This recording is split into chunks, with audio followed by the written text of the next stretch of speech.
Hi friends, Swapna Khushboo चॅनलमध्ये तुम्हा सर्वांचे स्वागत आहे. फ्रेंड्स, आजच्या व्हिडिओमध्ये आज आपण अंत्यविधीच्या वेळी मडके का फोडतात याविषयी संपूर्ण माहिती जाणून घेणार आहोत. त्याआधी तुम्ही जर चॅनलवर नवीन असाल तर चॅनलला सबस्क्राईब करा. एक चित्ता सजलेली आहे. लाकडाचा ढीग लागला आहे. त्यावर पांढऱ्या कफनात गुंडाळलेले एक शरीर पडलेले आहे. आजूबाजूला रडण्याचे आवाज येत आहेत. हवेत जडपणा आहे आणि वातावरणात राम नाम सत्य हेचा आवाज गुंजत आहे आणि त्या चितेजवळ एक व्यक्ती उभा आहे. अनेकदा तो मृत व्यक्तीचा मुलगा असतो किंवा कोणीतरी खूप जवळचा नातेवाईक असतो. त्याच्या खांद्यावर मातीचे एक मडके आहे ज्यामध्ये पाणी भरलेले आहे. तो त्या चितेभोवती प्रदक्षिणा घालतो. 1 प्रदक्षिणा, 2 प्रदक्षिणा, 3 प्रदक्षिणा आणि प्रत्येक प्रदक्षिणेसोबत त्या मडक्याला एक छिद्रे पाडले जाते. पाण्याची एक धार, एक पातळ रेघ त्या मडक्यातून झिरपत राहते आणि जमिनीवर पडत असते आणि मग जशी प्रदक्षिणा पूर्ण होते ती व्यक्ती ते मडके आपल्या पाठीमागे जोरात जमिनीवर आपटते. एक जोरात आवाज येतो. मडके फुटून त्याचे तुकडे विखुरले जातात. पाणी वाहून जाते आणि यानंतर लगेच एक अतिशय कठोर आणि भीतीदायक नियम त्या व्यक्तीला पाळावा लागतो. मागे न वळता त्या फुटलेल्या मडक्याकडे पाहता तिथून सरळ पुढे जायचे असते. रुग्ध आणि पंडित ओरडून सांगतात की, बेटा, आता मागे वळून पाहू नकोस. सरळ निघून जा. मागे पाहिले तर अनर्थ होईल. पण असे का? शेवटी एका भरलेल्या मडक्याला अशा प्रकारे का फोडले जाते जेव्हा पाण्याचा प्रत्येक थेंब मौल्यवान असतो? ही फक्त एक रीत आहे की यामागे काही गूढ सत्य लपलेले आहे? गरुड पुराण आणि तंत्रविज्ञानात यामागे काही भयानक सत्य आहे का? जे जीवन आणि मृत्यूचे सर्वात मोठे रहस्य उलगडते. जरा विचार करा. आपण ज्या व्यक्तीवर इतके प्रेम करतो त्याच्या जाण्यानंतर आपण त्याच्या नावाचे मडके का फोडतो? पाणी जे जीवनाचे प्रतीक आहे ते का वाहू देतो? आणि सर्वात मोठा प्रश्न, जर मडके फोडल्यानंतर कोणी मागे वळून पाहिले तर काय होईल? तो आत्मा त्याच्यासोबत घरी येईल का? कोणतीही वाईट शक्ती त्याच्यावर ताबा मिळवेल का? आज आपण या मडक्याचे रहस्य उलगडणार आहोत. तर फ्रेंड्स, आज तुम्हाला समजेल की ते साधे मातीचे मडके तुमच्या आणि माझ्या आयुष्याचा आरसा आहे. त्या मडक्याला छिद्र का पाडले जातात आणि ते फोडणे का गरजेचे आहे हे आज आपण जाणून घेणार आहोत. तर मन घट्ट करून बसा, कारण ही माहिती तुमच्या डोळ्यासमोरचा मोहाचा पडदा कायमचा दूर करेल. कथेची सुरुवात होते त्या मडक्याच्या रचनेपासून. आपल्या धर्मशास्त्रामध्ये आणि विशेषतः गरुड पुराणात मानवी शरीराची तुलना एका कुंभाशी म्हणजेच मडक्याशी केली गेली आहे. संत कबीरदासजींनी म्हटले आहे की, काचे कुंभ का क्या भरोसा, फूट जाए पल में मातीचे मडके कसे बनते. 5 तत्वांपासून माती, पृथ्वी, जल, हवा आणि आकाश वाहवण्यासाठी आणि अग्नी भाजण्यासाठी. आपले शरीर देखील या 5 तत्वांपासून बनलेले आहे. जोपर्यंत हे मडके शाबूत आहे तोपर्यंत त्यात प्राणरूपी पाणी टिकून राहते. आपण चालतो, बोलतो, नाती जपतो, हसतो, पण मृत्यू येताच हे मडके आपले महत्त्व गमावते. स्मशानात नेताना प्रेतासोबत मडके नेले जाते, जेणेकरून नुकत्याच शरीरातून बाहेर पडलेल्या आत्म्याला एक शेवटचा संदेश दिला जावा. तो आत्मा अजूनही भ्रमात आहे. गरुड पुराणानुसार मृत्यूच्या लगेच नंतर आत्म्याचा विश्वास बसत नाही की त्याचा मृत्यू झाला आहे. तो आपल्या शरीराभोवती घुटमळत राहतो, ज्याला आपण प्रेत अवस्था म्हणतो. तो चितेच्या 10 फूट वर हवेत तरंगत असतो. तो आपल्या कुटुंबाला रडताना पाहत असतो. त्याला वाटते की तो फक्त झोपला आहे. लोक त्याला का जाळत आहेत हे त्याला समजत नाही. तो वारंवार आपल्या शरीरात शिरण्याचा प्रयत्न करत असतो. तो आपल्या मुलाला हाक मारतो, पत्नीचे आसवे पुसण्याचा प्रयत्न करतो, पण त्याचे हात आरपार निघून जातात. या गोंधळात आणि घाबरलेल्या अवस्थेत ते मडके त्याचा एकमेव आधार असते. ते मडके त्या आत्म्याचे प्रतिनिधित्व आहे. त्या आत्म्याला हे सांगण्यासाठी की बघ, तू या मडक्यासारखा होतास, मातीचा बनलेला, आणि आता तुझी वेळ संपली आहे. जसे हे मडके आता पाणी रोखू शकत नाही, तसेच तुझे शरीर आता प्राण रोखू शकत नाही. वेदांत दर्शनात याला घटाकाश आणि महाकाश असा सिद्धांत मानला जातो. मडक्याच्या आत असलेली रिकामी जागा घटाकाश आणि बाहेर असलेले अनंत आकाश महाकाश. जोपर्यंत मडके शाबूत आहे तोपर्यंत आतले आणि बाहेरचे आकाश वेगवेगळे वाटते. मध्ये शरीराची भिंत आहे, पण जसे मडके फुटते आतले आणि बाहेरचे आकाश एक होते. हेच मृत्यूचे सत्य आहे. शरीर संपल्यावर आत्मा परमात्म्यात विलीन होतो. मडके फोडणे हा त्या मिलनाचा उत्सव आहे, दुःख नाही. आता त्या रहस्याकडे वळूया की मडक्याला छिद्र का पाडले जाते आणि 3च प्रदक्षिणा का घातल्या जातात. जेव्हा मुलगा किंवा मुखाग्नी देणारी व्यक्ती चितेची प्रदक्षिणा घालते तेव्हा ती मडक्याला छिद्र पाडते, पाण्याची धार वाहू लागते. हे दृश्य खूप सखोल आणि वेदनादायक आहे. या 3 प्रदक्षिणा काळाच्या 3 रूपाचे प्रतीक आहेत: भूतकाळ, वर्तमान काळ आणि भविष्यकाळ. या आपल्या आठवणी सध्याच्या कष्टात आणि भविष्याच्या भीतीत अडकलेला असतो. मडके घेऊन फिरणे आणि शेवटी ते फोडणे हे दर्शवते की आता तू काळाच्या चक्रातून मुक्त आहेस. आता तुझा कोणताही भूतकाळ, वर्तमानकाळ किंवा भविष्यकाळ नाही. तू आता कालातीत झाला आहेस. जेव्हा मडक्याला छिद्र पाडले जाते तेव्हा पाणी झिरपते. हे आत्म्याला दाखवून देते की जसे या मडक्यातून पाणी क्षणोक्षणी झिरपत आहे, तसेच तुझ्या शरीरातून आयुष्य संपले आहे, वेळ संपली आहे, ते झिरपते आहे. पाणी जीवन संपल्याचे प्रतीक आहे. आपण आयुष्यभर विचार करतो की आपल्याकडे खूप वेळ आहे, पण प्रत्यक्षात आपले जीवन त्या छिद्र पडलेल्या मडक्यासारखे आहे, ज्यातून वेळ सतत झिरपत आहे. स्मशानात हे सत्य आत्म्यासमोर स्पष्ट केले जाते. गरुड पुराणानुसार आत्म्याला आपल्या शरीराचा खूप मोह असतो.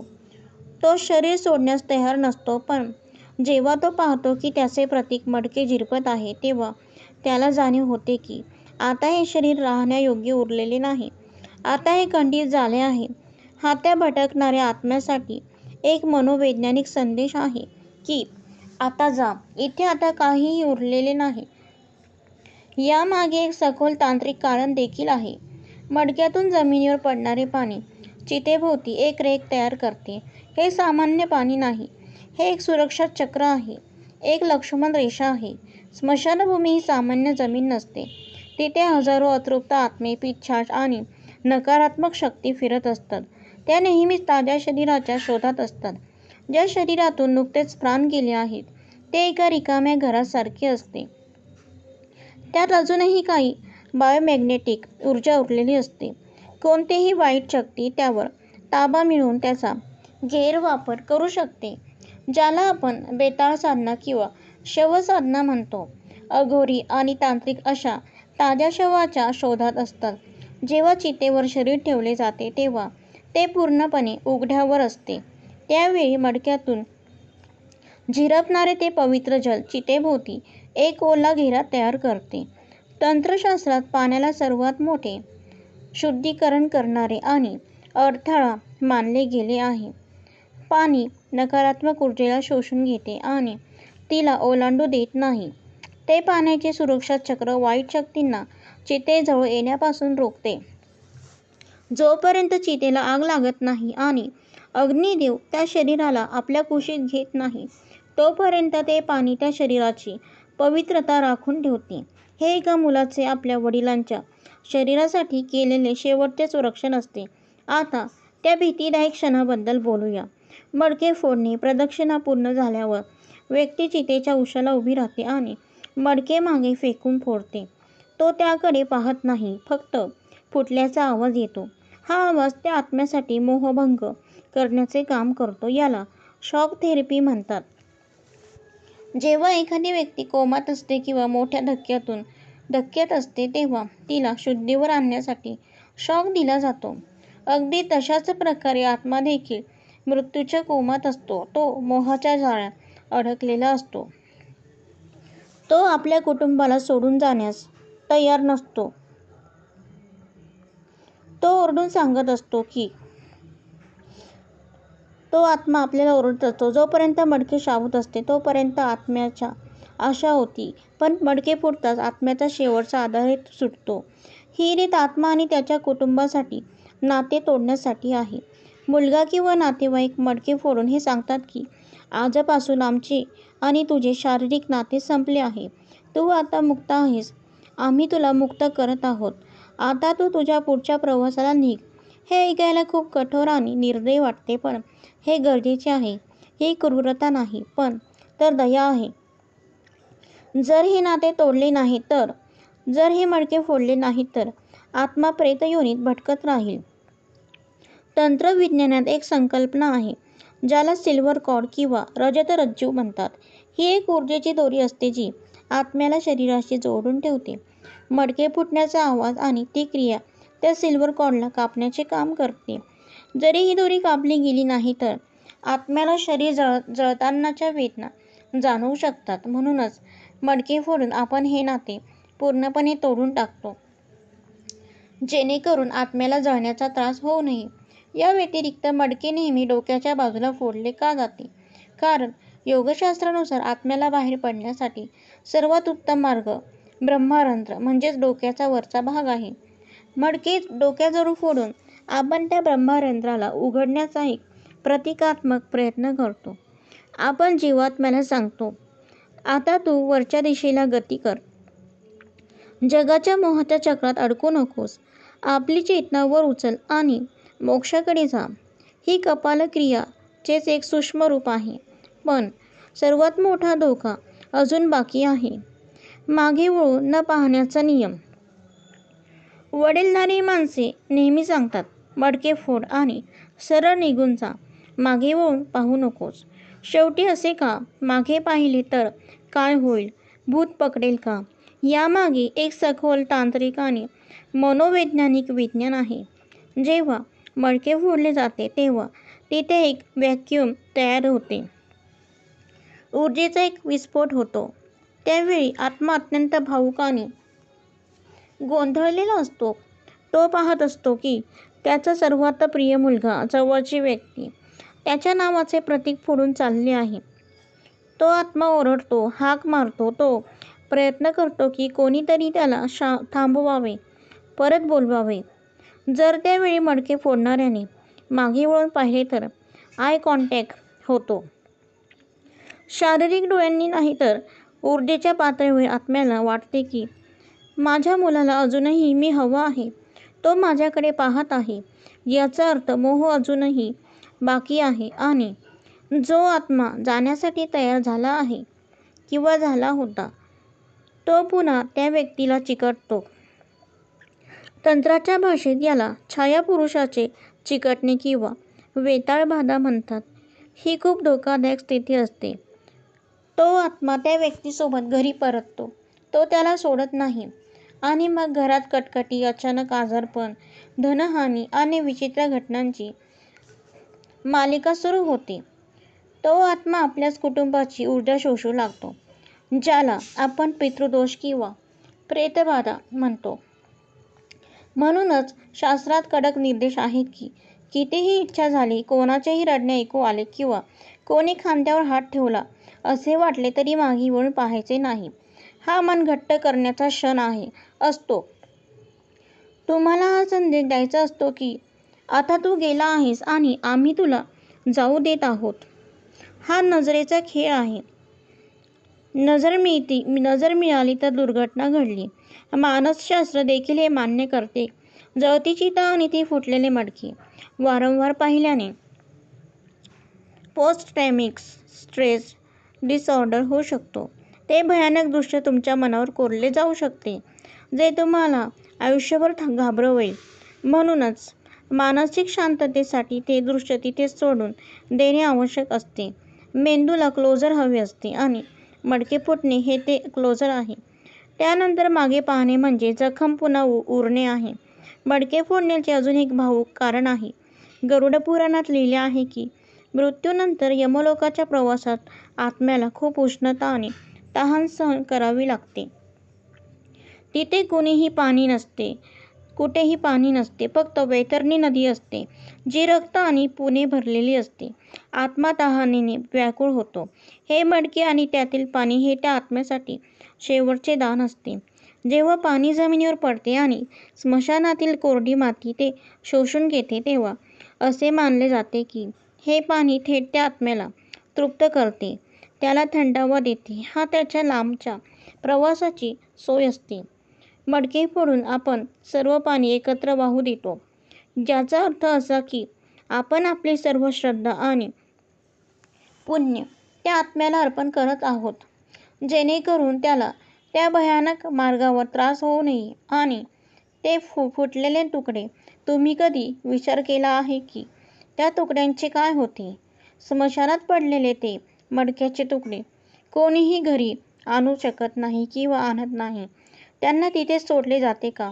कारण ते आता नकारात्मक ऊर्जेचे केंद्र बनले आहेत. अघोरी आणि तांत्रिक त्या तुकड्यांचा वापर करतात.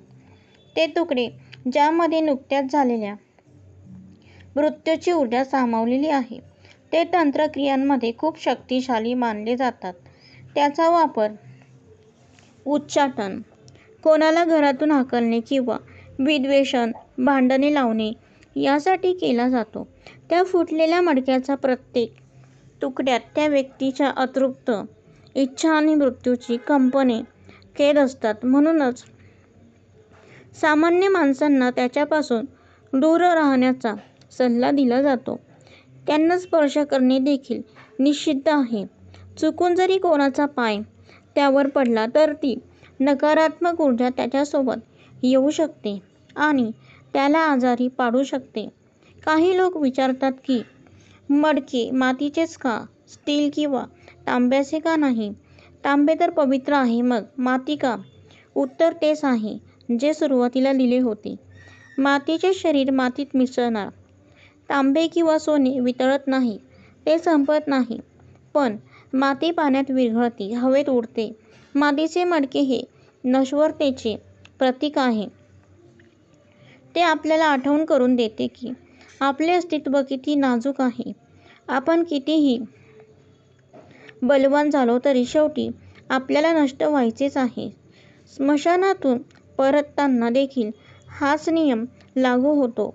जेव्हा चितेला आग लावली जाते तेव्हा आणि मडके फोडले जाते तेव्हा सर्वजण मागे न पाहता घराकडे निघतात. ही एक अत्यंत भावूक क्षण असतो. तुम्ही ज्या व्यक्तीसोबत संपूर्ण आयुष्य घालवले किंवा तिला जळताना सोडून तुम्ही येत असता, प्रत्येक पाऊल जड वाटते. एकदा तरी मागे वळून पाहावेसे वाटते. तो जळत आहे का? तो ठीक आहे का? पण हा मोहच बंधन आहे. ती आग, तो धूर आणि ते फुटलेले मडके हे सर्व मायेला तोडण्यासाठी आहेत. जर तुम्ही मागे वळलात तर तुम्ही ती तुटलेली माया पुन्हा जोडण्याचा प्रयत्न करतात. गरुड पुराण म्हणते की जे लोक स्मशानात खूप रडतात किंवा वारंवार मागे वळून पाहतात, त्यांच्या डोळ्यातील अश्रू आणि लाळ त्या मृतात्म्याला प्यावी लागते. हे त्या आत्म्यासाठी अत्यंत क्लेशदायक असते. तुम्ही तुमच्या प्रेमापोटी त्याला शिक्षा देत असता. म्हणूनच म्हटले जाते, आपले आसवे प्या आणि पुढे जा. या मडक्याच्या परंपरेत अजून एक सखोल संदेश लपलेला आहे. पाण्याची धार जेव्हा पाणी झिरपते तेव्हा ते चितेभोवती एक वर्तुळ तयार करते. हे एक सुरक्षा कवच आहे. त्यावेळी चितेवर असलेले शरीर पूर्णपणे उघडे असते.